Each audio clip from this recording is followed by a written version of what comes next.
चला आपल्याला आज करायचे देशी गवार म्हणजे गावरान गवार. आणि आपल्याला ना मार्केटमध्ये मिळाले, घरची नाही आहे, तर मी लावली, अजून काही आले नाही. तर पहा, त्यासाठी मी कढईमध्ये ना जिरं, मोहरी, हळद, तेल, हिंग सर्व काही टाकलं आणि हा मसाला आणि छान असा परतून घेतला. त्यामध्ये आले लसणाची पेस्ट टाकली, त्यानंतर ही गवार टाकली.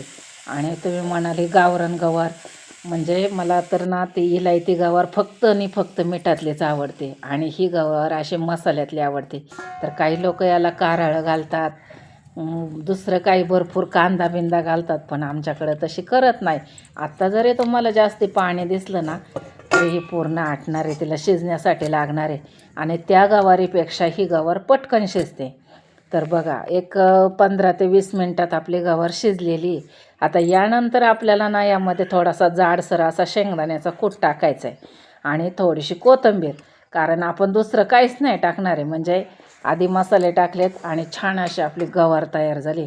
म्हणजे जास्ती रस्सा पण नाही आणि एकदम सुक्की पण नाही, खायला पण छान येते एकदम मस्त. कारण आपल्याकडं असतात बाजरीच्या भाकरी, तर चपातीपेक्षा भाकरीला थोडंसं ओलसर पाण्याचीच गवार चांगली लागते. तर तुमच्याकडे कशी करतात ना, मला नक्की कमेंटमध्ये सांगा. मी केलेली गवार आवडली का तेही सांगा.